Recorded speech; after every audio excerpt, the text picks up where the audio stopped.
spite of all his positive qualities, hindi pa rin nakukuha ni Mateo yung kanyang gusto. Are you sure hindi pa niya nakukuha? Ay, ayun na. Diba? Ay, namula. Namula si Mateo. Wala ako sinasabing ano ha. Ang sinasabi ko lang naman. Si Panay Ethel, parang may last question daw bago ang ating Sure. guest. Okay. Ay, Mateo, what makes you mad? Para tawagin mo si Sofia to have you.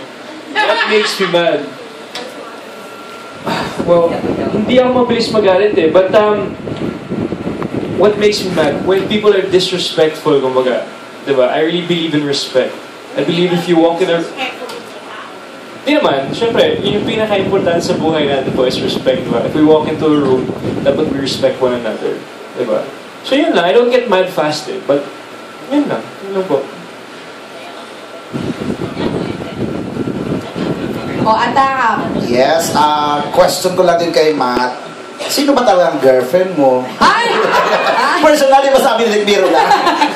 Okay, Eto na. Eto, we are done with our questions. Ibig sabihin, tatawagin na po natin ang ating very special guest na talaga namang kinaiiritahan tuwing hapon. Hindi po ito nakapunta nung press con ng pilot episode ng Galema. Dahil may sakit po siya noon. Napaka-special talaga to. Pero ngayon, nag-text siya, nalaman niya nandito tayo, lalo ka na daw. Ikaw yata ang unang tutuklawin. Nalaman niyang nandito ka. Eto na po, welcome natin ang kalaban ni Galema, si Zuma! Soma. Hindi Soma! Zuma! Sa Soma. Ang sama ng tingin kay Atak, dito po siya sa gilid. Kapait sa akin niya. Eto, subukan kong interview, baka lang sumagot na ngayon. Hi, Zuma! Mag-hello ka naman sa kanila.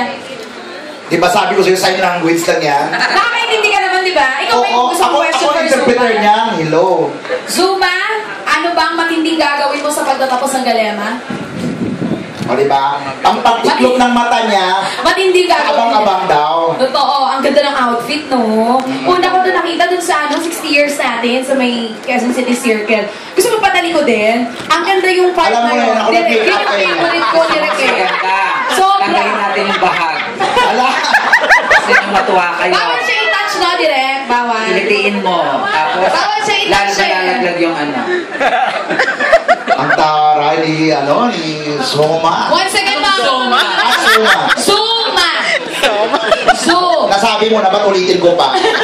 Oy, pero ito nga mga kapamilya, huwag niyo pong kalimutang abangan ang huling 3 linggo. Ang makamandag na 3 linggo ng Galema. Abangan po natin kung kanino gagamitin ni Galema yung amulet.